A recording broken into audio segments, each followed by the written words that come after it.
All right, so we're getting ready to bring Kyle Seyboth into the stream here and have a great conversation with him. Before we do so, I want to read a quick introduction about him and who he is and where he come from. And you can kind of see right there on the screen some of his statistics right there, and we just covered those. But man, I'm telling you, it's impressive. So here's a little bit more about him before we bring him on. He was the founder of the Seyboth Team. Kyle Seyboth is one of the most trusted and top-selling realtors in Rhode Island. He truly values the trust that his clients place in him and is committed to working hard for every home buyer and seller. His responsiveness to clients and expertise in the local residential and commercial real estate market has earned him the top realtor nationwide for Keller Williams from 2016 through 2019 and Rhode Island Housing's Realtor of the Year. He was also recognized as the 2019 #1 national real estate producer by the Wall Street Journal, Real Trends. In 2019, he sold over 500 units, resulting in over $140 million in sales. As a seasoned property investor as well, he is also sought by real estate investors looking to grow their portfolios in Rhode Island and Massachusetts. Wow. All I can say is, wow. What an impressive resume. How busy he must be. Oh, it's unbelievable. Can't wait to hear how he keeps it all straight. Yeah, it's going to be good. It's going to be good. So let's go ahead and bring Kyle up into the show. Kyle, hey, buddy, how's it going? I'm doing well. How are you? Doing well, doing well. Thank you for coming into the Advantage Live show, my friend. Absolutely. Thank you for having me. Thank you. Yes. Yeah. So, you know, at the very beginning, before we even get into all the meat of this whole conversation, man, would you be okay with having a little bit of a rapid fire question with you? Go. All right. Let's do it. Jane, you got one for him? Yeah. What's the worst job you've ever had? Fund accountant in Boston. Accountant. Fund accountant. No, fund. There's a big difference. This was like a trained monkey. That's what I was, a trained monkey. Trained monkey. That's right. Yeah, that's right. It was terrible. Yeah. Okay. That does. Yeah. Nothing sounds exciting about being a trained monkey. No. I was good at it though. I bet you were, man. So, all right. What's your favorite gadget? The iPhone. Oh, yeah. Okay. So on that one, I'm sure you might be on there, but Clubhouse. Are you on Clubhouse? Love Clubhouse. Yeah. I used it a lot past like month, and then we got so busy that I haven't been on it. But I find the stuff late at night is really helpful. Like I'll go on one at like 10, 11 o'clock at night and just kind of get in there and chime in. So Clubhouse is good. I'm with it. Yeah, I just got on. I'm not even on it for a week yet. Johnny Knight got me on there. So good guy. It's pretty cool. There's like a really good, like really early morning brainstorming session with some really strong business leaders. I get on that about 5:30, I guess it is. It's pretty cool. Yeah, no, that's good. It's definitely helpful, and I think it's going to really change it's going to change the game. It's really going to change the whole environment and change a lot of things. It already has. So it's how they monetize it. That's the question. Oh, that's going to be their challenge for sure. And then also, you know, Facebook and Twitter, all of them are going to start trying to figure out a way to. Yeah, exactly. It's coming. Replicate it. It's coming. It's coming. Yep. So Kyle, what's left on your bucket list? What is left on my bucket list? You've done so many things. I have. You know what? I have been so fortunate in the past 5 years. The first 5 years were a real grind. The past 5 years have been a grind plus, but really fortunate enough to be invited to many different things and go to different places. Bucket list for me, I mean, I don't really have. I mean, I'm good. I'm good. I mean, you're good. I'm good. That's good. I can go wherever I want. Or I'm afraid of heights. I don't like water. I don't like beaches. So take that stuff off. Fair enough, man. Fair enough. I'm good. I just came back from the Super Bowl, so that was one of the big things for me. And I just went, so that was really, really something else. Oh wow! So you were at the Super Bowl? Yeah. Yep. Wow, man. Yep. That's definitely on my list. I would love to do that. That's the one. Strange this year with all the cutouts and the space. It was strange, but for me, you know, I don't love crowds like that, so it was actually probably the best situation. Yeah. I can understand that. Yeah, and probably a little more enjoyable, to be honest, because of that. Yeah, it was pretty cool. So as far as bucket list stuff goes, not really anything else. You know, just continue to do what we're doing here. Just keep grinding. Yeah, that's right. All right, we'll transition now to just into the meat of the conversation. And everyone that's watching, if you guys do have a question for Kyle as we go through this, feel free to drop that in the comments, and we'll pop that on the screen when the time comes. So, Kyle, kind of walk us through. You said you're a fund accountant. So, is that what you did before coming into real estate, or is that just a previous job before that? What did you do before you entered into real estate? So I was in the corporate world for 10 years, worked in Boston, Massachusetts, which is from where I lived about an hour train ride. So did that, got out of college, went into like mutual fund accounting. So in the investment world, thought that my path was going to be, you know, always kind of trained and taught to go do a 9 to 5, go get benefits, have a good job. That's why you went to college, so on and so forth. So really followed that for 10 years until I realized that that just wasn't for me. And I've told this story before, and I'll tell it again. I'll never forget going in somewhere at 9 o'clock and just watching the clock go from 9 to 5, 9:01, 9:02, 9:03, like literally every single day for 10 years. And what I thought it was, hey, I don't have the right job. Like I need to go switch jobs in the sense that like this job's just not for me. Let me go to another company. This job's not for me. Let me go to another company. I did that. I was like a job hopper. So I was like worked at probably 10 different places in 5 years, and I couldn't figure out what was the problem. The problem was I was trying to fit a square peg in a circle hole, and that doesn't make sense, right? So by nature, I have a background that's very driven. I have a lot of passion. I love this stuff. Like I get up every day and I'm grateful and I'm thankful because I've been in another situation where I was not happy, and I know what that feels like. And that's a bigger driver than anything else, is to have to hope you never go back to that. And at the end of the day, you know, building a legacy, building something bigger than myself, that can't happen when you work for someone else. And there's plenty of people that like to work for other people and they're worker bees, and that works. And I understand that. But when you have a different mindset, that doesn't make sense for me. Man, that's really good. Yeah, I can actually relate to that completely. I'm definitely not a 9 to 5er. I like the freedom to be able to have that work schedule and just work as hard as I can at it. And I can relate to that completely. And, you know, it's kind of interesting, you know, society kind of does lead you down that road. It's almost like we drill into our kids, you know, attend school, get good grades, go to college, get a good job.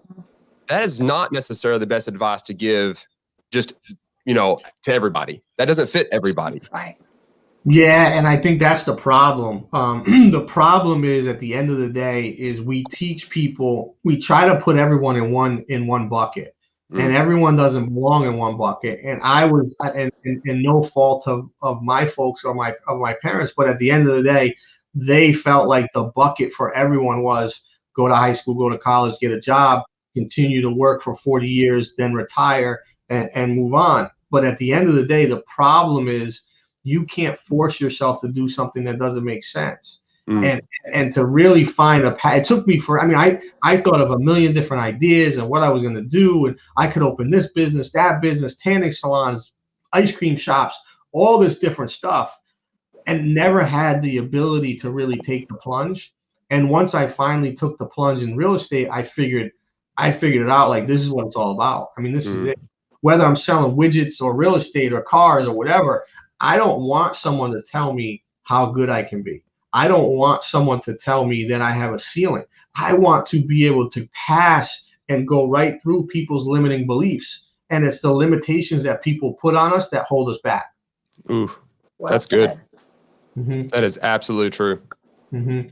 So, I mean, I study this. I mean, this stuff's important to me. I've become like a really at peace with my own kind of mindset.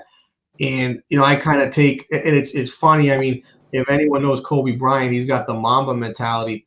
I mean, that's just who I am. I mean, I'm a killer. I mean, that's like, I am a killer in the sense that I just want to be great. We have one chance at this thing called life. And what we do is we can either make the best of it or we can regret it. And I lived 10 years of regret, and I'll never let that happen again. And you know, thankfully I learned, you know, thankfully I got to see how bad the other side can be if you're not in that mindset. And now it's just like, be thankful for where you are, because at the end of the day, here today, gone tomorrow. And I'm holding on with their life because I know how important it is to me. Yeah, it's interesting. And I watched another interview of you, and you were asked if you read a book, and if you read books, and you kind of responded, "You're not a reader, right?" So I can confidently say you've probably never read Rich Dad Poor Dad, but I'm sure that people have mentioned that to Yeah. you at some point. What you just described was that book. It's the concept of what work will get you, and managing your time effectively, and understanding that there's a different type of mindset that leads you to success that maybe doesn't fit what the status quo is. And it sounds like you've kind of broken that mold a little bit unknowingly. Obviously, it's just your nature, it's your personality, it's who you are, and you just do that, and you got a drive in you to accomplish it. But I think you kind of nailed it. It's like you don't want to go back to what it was. So that is what you wake up every morning. You're like, man, I'm never going back to that guy. No, 100%. Like, it's not even, and everybody, obviously we're all smart people. So, the math, you sell 500 plus units. I mean, you know what the math looks like, but it's not about money. It's not. I mean, it's not about, I own 90 units. I flip X amount of houses a year. We sell all those properties. The brokerage now has 120 agents and whatever. You know what it's about? It's about the game. It's about the chase. It's about the challenge. It's the process. It's the process to get there. And I tell people this all the time. Like, you can take every dollar I have. You can burn every house I have. You can start me off back at zero. But I have the blueprint. I know exactly what I did to get here. Blood, sweat, tears, whatever that was. Like, I know what it took. And you're not going to outwork me. So at the end of the day, like all the agents around here, you have a lot of people that hate on me, obviously. And they hate. They don't know me from a hole in the wall, but they'll hate. Like, I've heard so many, I've heard so many stories about how I got here. One was that I had a gambling ring in my basement of the office. I mean, I hear everything, but at the end of the day, the reality is how I got here was working my tail off. And you will not outwork me. 16 hours, 17 hours, 18 hours, whatever I need to do to make sure that I put the best day forward, I'm going to do it. And I have this kind of innate, I don't know if it's a guilt or an innate feeling that if I didn't do my best, it'll eat at me. So I know if I have a bad day, I need to make up for it the next day. I don't have someone that needs to push me. I push myself. Yeah. Hey, That's can we good. talk a little bit about the blueprint that you have for that? I know that agents listening are real curious about that. I mean, when we read your bio and everything, the sheer number of units that you do is amazing. Do you have any tips on how you keep everything straight and get everything done? So treat every client like it's your last client. Treat every deal like it's the most important deal you have, and pick up the phone and dial. Pick up the phone and dial. And what I mean by that is the easy route is to call, is to text or email or do those different things. When you don't have a business, you have to start from zero. The only way to get business is get in front of people. The only way to get in front of people is picking up the phone and dial. And what I mean by that is, yes, you may have to call some people that you may do some circle prospect, some farming, some other stuff, but get in front of people. It's bigger than just sending a mass text or sending an email or doing a little post. Like, get out there, show who you are, do videos so people know what you're about, do all the different things that really show who you are, what you're about, and how you can help provide a service, and go into it to add value. Don't be a giver, not a taker. And at the end of the day, I do a lot of stuff on my social media, and a lot of it is giving free value that I could charge a lot of money for. But at the end of the day, givers gain, and it is what it is. Yeah, that's good. It's pretty much like everyone we've had kind of on the show, it kind of follows that narrative in a way. It's all about those relationships. But, at this beginning of this year, I chose a word, and I was going to mention this in the introduction, but I chose a word for myself to set my goals based on, and that was the word impact. And because, we had a major impact in 2020, and I wanted to figure out a way, what word would encompass a lot of my goals, and impact kind of kept coming up. It's like, if I can have an impact on the people around me in a positive way, what does that look like? And that is exactly that, providing value back to the person. And I think that's what you said. Like, it's that personal touch. People are wanting that communication more than they ever have. Picking up the phone and calling versus just seeing text on your screen is big time difference. And it's that subtle differentiator between yourself and probably every other realtor in the community you're working with. They're all just texting. And It does take more time to make a call. It does. Yep, it takes more time and it takes a little more kahunas to make a call, right? It's a little harder. Everyone can hide behind. It's funny you said the word. So I have a word that I've started like sticking in my head, and it's noun, right? So the word noun, right? Be a good person, go to good places and give good things, right? So be a noun, right? So I tell myself that all the time, like, be a noun, like, let's go, like, be that good person, go somewhere good and give good things. Like, if you do that stuff and you really follow that, I think that's pretty powerful. Yeah. Man, that's really good. That's a great takeaway. Very good takeaway. Be a noun. I love that. Right. Be a noun. That's good. I don't read, but I know what a noun is. That's great. That's good. So with all of that, so we're talking about you working 16 hours or even more if need be, making these calls. You're juggling. So you got this work and personal life, and I know a lot of our agents out there. It's a constant struggle. How do you find yourself juggling those two things effectively, where you're not negating one over the other? So elaborate on that a little bit, because that's a challenge. Yeah, I mean, so that's really difficult for anyone to do, right? Especially someone doing. So let's just talk about that. So we do the 500 units. I own the brokerage. I am the person in charge of that. I have a bunch of flips I work on. My buy and holds. I own a pawnbroker. I own a bunch of other businesses. But one thing that I do really well with is time management and efficiency. So I have two wonderful daughters, 7 and 5 years old. They're my top clients. Like, they get booked first before everything else. So I coach basketball, softball, soccer. I go to every swim, every karate. I'm at everything. Mondays is karate and swim for 2 hours. Wednesday is what do we do? Wednesday, I rent out a gym and we do basketball training for them for an hour. And then I bring them to school Wednesday, Thursday, Friday. Thursday's karate. Friday's basketball at night. Saturday's softball. I mean, I'm at everything. But why? Because they're the first thing that I book every week. And my staff knows you don't overbook that. Whatever you do, that stuff comes first. And I think it's hard for people to understand that. And they're going to say, well, how can you shouldn't have to do that. It's your kids, or you shouldn't have to book time for yourself. Well, you do. When you get to that point, like if I want to go out and grab a dinner, I'll book on my calendar, dinner, don't book over this, so that I know, hey, this is time to grab. This is time that I need.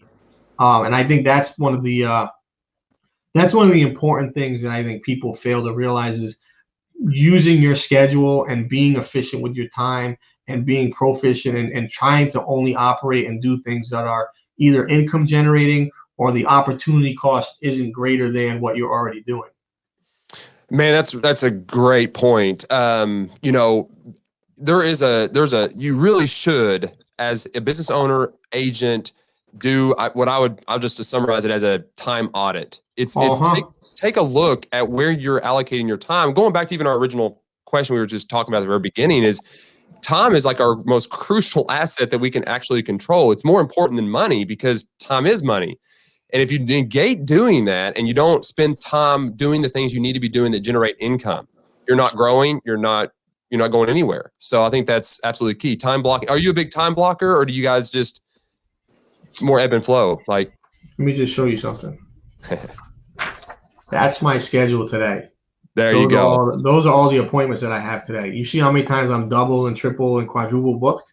Yeah. So what I'm very good at is saying, okay, I have 3 things at 10 o'clock.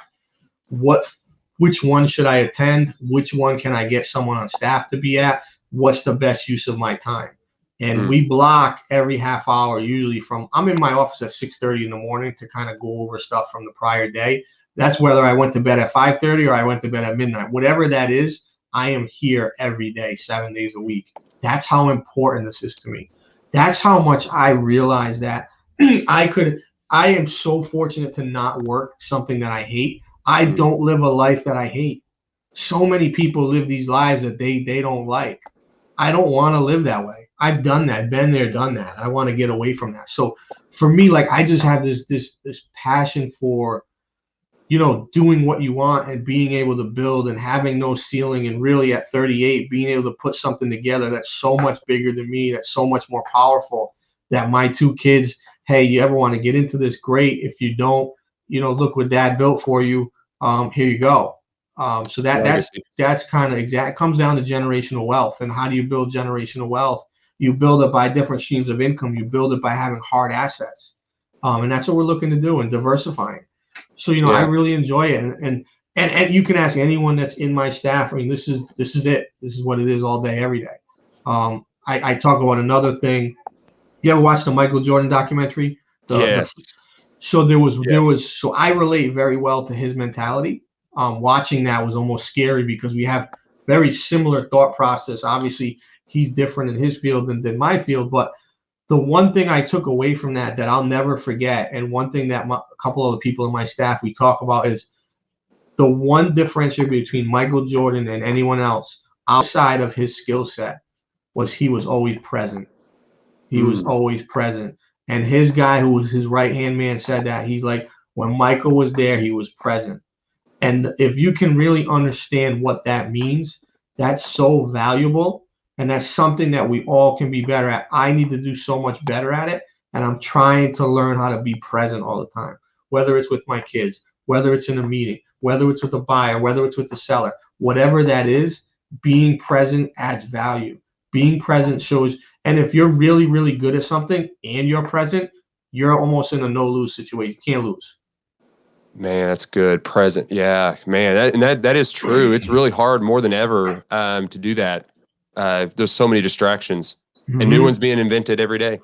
Correct. And it's how do we take someone like myself with ADD to the 35 millionth power and rein that in so that we're present. Wow. Yeah, that's a daily challenge. Great point. I think people need to keep that in their minds when they're going about their days, because so often the text message comes in or something distracts you away from what it is you're supposed to be doing, or the person that's right there in front of you. And it can be insulting, to some people, that you shift away from what you're doing in the present with them to everything else you have going on. Yeah, I think that's essentially what it comes down. And it gets really hard as you get really busy. The busier you get, the harder it gets. Like, I'm pulled in a million directions.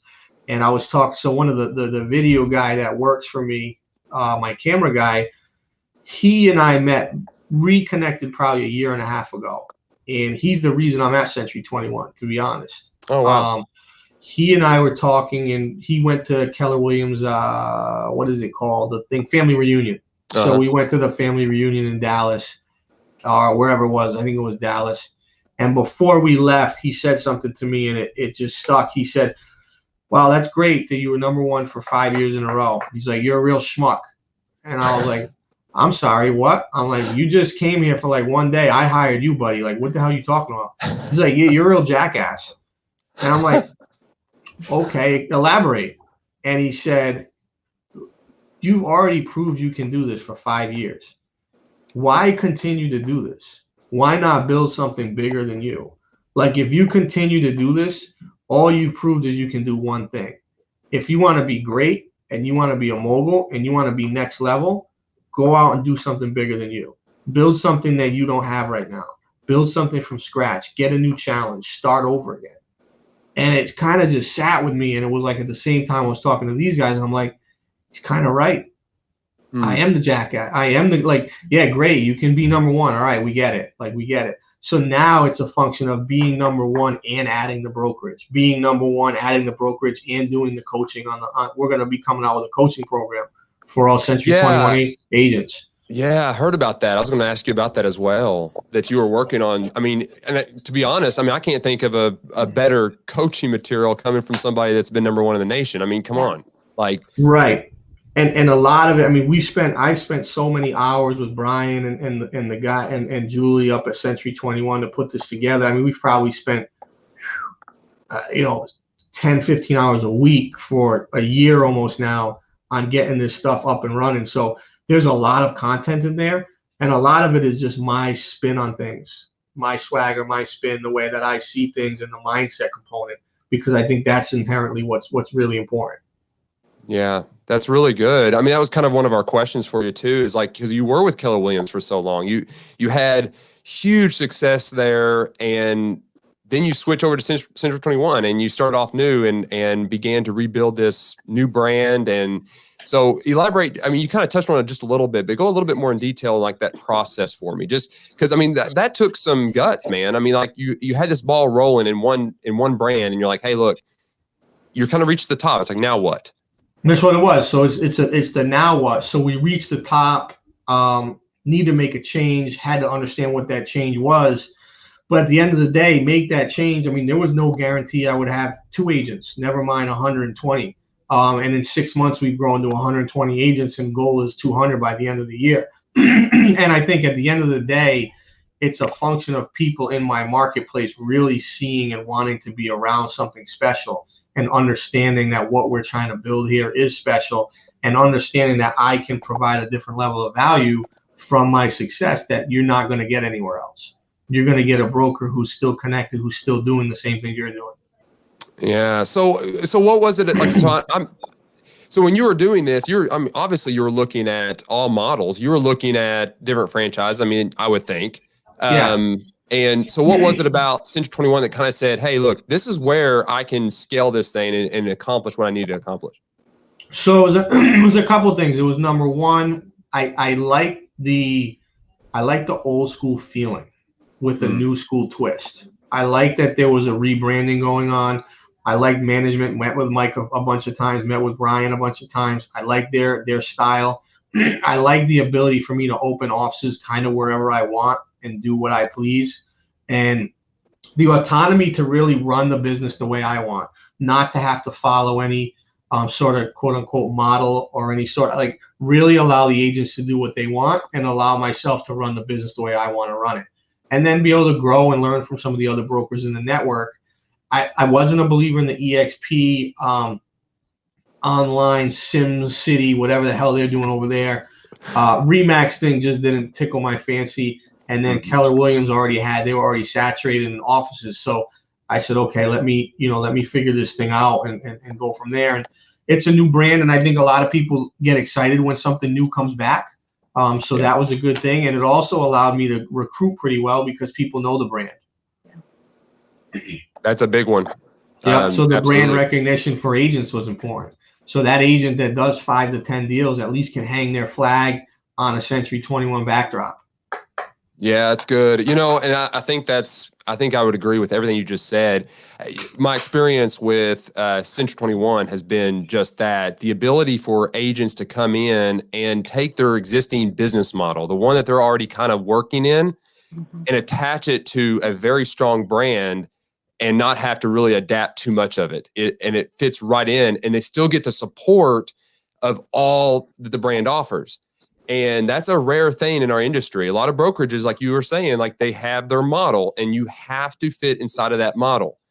And to Or they be won't honest, support it. Yeah, exactly. And then, you know, there's a little bit of a risk element there. If you adhere to this model, you're at the mercy of the market. If something changes, you have a much more difficult time to adapt quickly to it, to then make those changes yourself when you have to adhere to a strict model.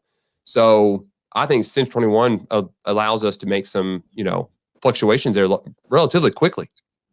Yeah, I think the other thing that's important. I lost my train of thought. My phone started going crazy. It's craziness. No worries, man. The other thing, what was I gonna say? We were talking about the model and the Century 20. Yeah, I mean, the other thing the sad thing. So here's the really thing that really got to me, and this is no knock on any other firm, but when I'm number one in your firm for 4 years in a row, and you don't even have the audacity to ask me to be on a panel or ask me to ever do anything to how's it going? Wow. I question that. Are you paying attention? Are you really paying? I've been your top guy for 5 years now, and no one's even giving me the time of day. So to me, I was like, yeah, no, next, on to the next. So that was a real negative for me. Well, I mean, go ahead. No, I have about 4 minutes. Is that okay? Yeah, perfectly fine. Okay. Yeah, absolutely. So, I mean, on that same thought, it's like, you know, really that's, I mean, like you're in business with these people. Like you're wanting to team up with people that's got your back, and you want to know that they've got you. If you're going to help them build something great, you want to know that they're going to help you as well, right? I mean, that's just big. That's just good business. Right. And then it was when I left, then they started to reach out, and or when I announced that we were leaving, I think a little too late. Should have probably paid attention to that before. One other thing I want to kind of get out there, I think is important to note. I did all these transactions and still do by myself. That's very, very important that everyone understands that. The 500 plus deals, every one of them was only my client. I don't share clients. I don't have buyer agents. I have quote unquote runners that are agents that help fill in if I'm triple booked.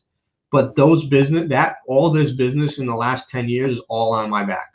These are all my sellers, all my buyers. Every lead from me. That is absolutely something, because a lot of times that's not the case. A lot of times, I know it's not. Everybody else. Right, and that's why I need to let people understand that that's not the brokerage closings. Those are my closings. I could name every single buyer or seller on all those transactions, and I've been involved. I've showed I still show houses all day long. I'm with buyers I start every day and 7 days a week, and I'm out with buyers or sellers all day long. Like that's what it is. Yeah, I think that's super important to note, because in our area there are, very high producing agents, but they're actually taking credit for many other agents on their team, sales, and crediting it to them. So yeah, doing that by yourself is astounding. This is all me. There's no one else. No one else knows.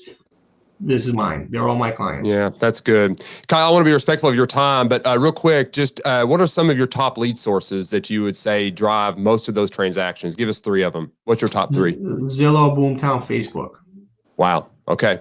Awesome. You can fire questions if you want. I got 3-4 minutes. So if you want to fire anything, I'll answer anything. All right. Anybody, whatever. Yeah. Is there any questions out there? I know Steve Robinson made a comment. He's the principal broker owner of Century 21 Advantage Realty. He said, "Good morning, Kyle. Thank you so much for joining us this morning. It has been awesome having you on the show today. Many thanks." You are so welcome, my friend. Yeah. If anybody's got questions, just drop them in the comments for us. But so just what are you aiming for now? What's 2021? What's your goal there?